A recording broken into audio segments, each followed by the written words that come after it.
ارشاد رب العزت وحی الہی قول پروردگار حکم معبود وآت ذی القربى حقہ، اے رسول اپنے قرابت داروں کو ان کا حق دے دے۔ تم کہتے ہو انبیاء جو چھوڑ کر جائے ان کا کوئی وارث نہیں ہوتا، کہاں لے کر جاؤ گے قرآن بادشاہ کی سائد کو؟ وآت ذی القربى حقہ، اے رسول اپنے قریبی رشتہ داروں کو ان کا حق دے دے۔ اگر حق بنتا نہیں تھا تو اللہ نے کہا کیوں کہ حق دے دے۔ تفسیر در منصور، کنز الاعمال، تفسیر مظہری، تفسیر روح المعانی، ینابی المودت۔ ابو سعید خدری عبداللہ ابن عباس سے روایت کرتا ہے جب آیت وآت ذی القربى نازل ہوئی تو رسول اللہ نے فاطمہ کو فدق بلا کے عطا کیا۔ اگر فدق سیدہ کی ملکیت نہیں تھا تو صدیقۃ الکبریٰ نے دعویٰ کیوں کیا؟ اگر فدق سیدہ کی ملکیت نہیں تھا تو دوسرے صحابیوں نے آ کر بطول کو کیوں نہ سمجھایا فاطمہ تیرا حق نہیں بنتا؟ اگر فدق بطول کی جاگیر نہیں تھا تو رسول اللہ کی کسی زوجہ نے آ کر کیوں نہ کہا کہ آپ ناراض نہ ہو، فدق آپ کا حق نہیں بنتا؟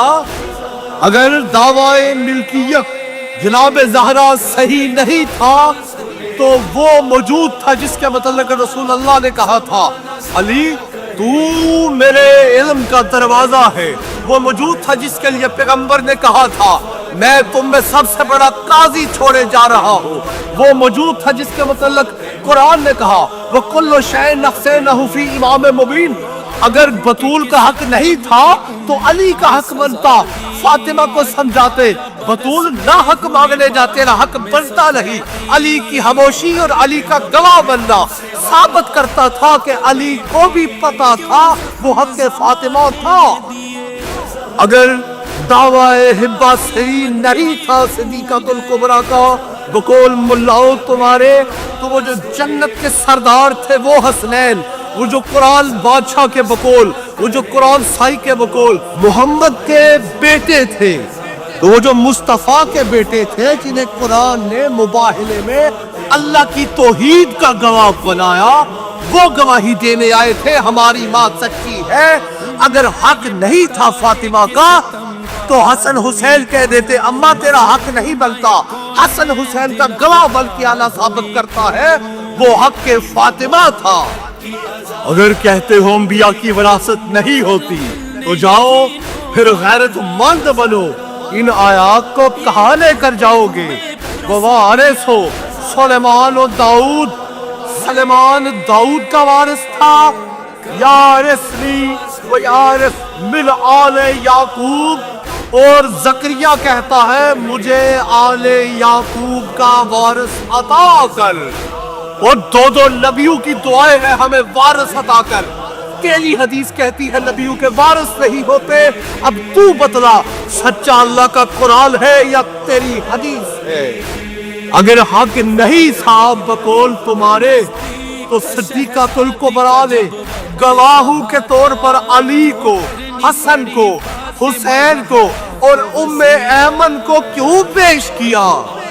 اگر کہتے ہو بطول سب سے راضی تھی تو زہرا نے یہ کیوں کہا یعنی مجھے رات کی تاریکی میں دفن کرنا اور فلاں فلاں میرے جنازے میں نہ شریک ہو؟ اگر کہتے ہو پردے کی وجہ سے کہا تھا کہ کوئی نامحرم میرے جنازے میں شریک ہو تو سنو، سلیمان جنازے میں شریک، ابو ذر جنازے میں شریک، مقداد جنازے میں شریک، عمار جنازے میں شریک، اور یہ تو غیر محرم تھے، یہ کیوں شامل ہوئے؟ تمہاری مت ماری گئی ہے نجس لوگوں، جنازے کا تعلق تو غیر محرم سے ہوتا ہی نہیں۔ اگر کہتے ہو علی نے اپنے دور حکومت میں فدق واپس کیوں نہ لیا جبکہ وہ شیر خدا تھے تو سنو، صحیح بخاری کتاب العلم، صحیح مسلم الباب نقض الکعبہ نہیں سمجھے؟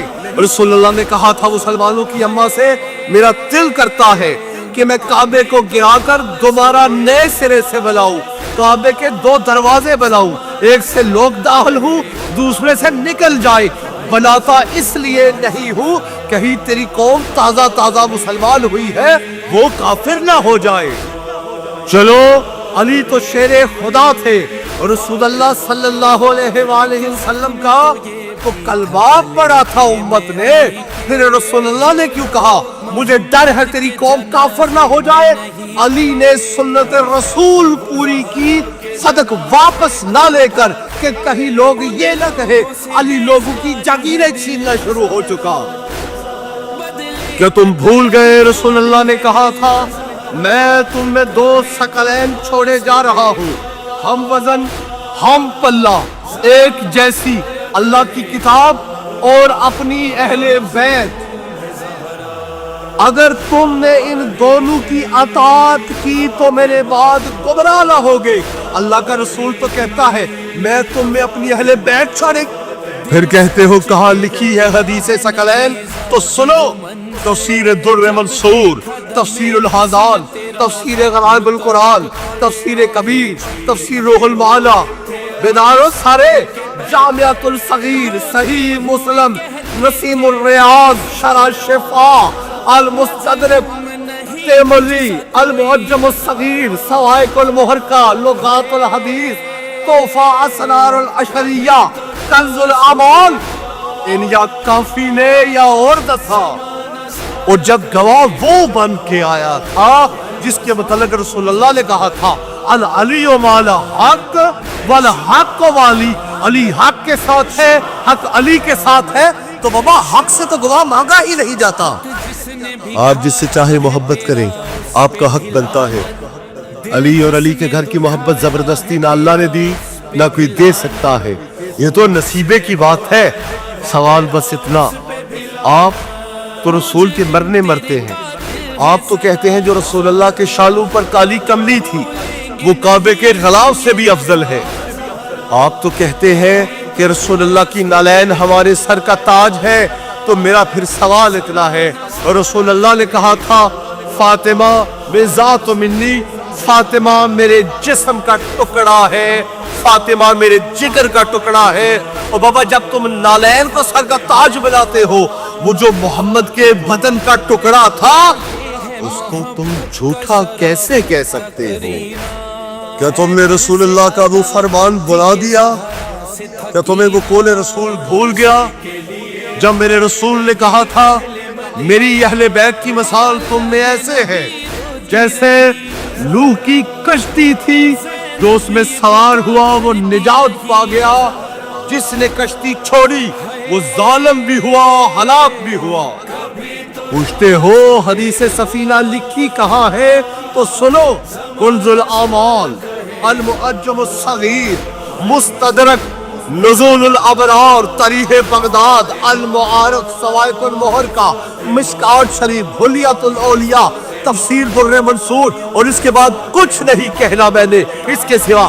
تم تو یہ کہتے ہو کہ تمہارا عبد القادر جیلانی ایک نظر میں 18,000 عالمین دیکھ لیا کرتا تھا، وہ میں نے سمجھ نہیں آئی۔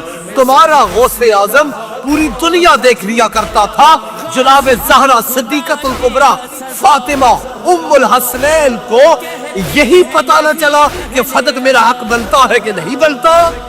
اور بڑی محبت سے یہ بات میں کہوں گا، بڑی محبت سے یہ میں بات کہوں گا، سب سے زیادہ روایات حدیث میں جناب ابو ہریرہ سے آئی۔ کہنے والوں نے کہا ایک رات جناب ابو ہریرہ نے رسول اللہ صلی اللہ علیہ وآلہ وسلم کا بچا ہوا دودھ پی لیا تھا، بچا ہوا دودھ پی لیا تھا، تو یہ حافظہ رسول اللہ کے بچے ہوئے دودھ کی برکت سے تھا۔ انصاف کرو مسلمانوں، اوہ میں نے سمجھ نہیں آئی، جو رسول اللہ کا بچا ہوا دودھ پی لے اس کا حافظہ تو اتنے کمال کا کہ سب سے زیادہ حدیثیں بیان کرے، اور محمد جسے کہے فاطمہ تو میری آنکھوں کا نور ہے، اس کے بارے میں کہتے ہو وہ مسئلہ بھول گئی تھی۔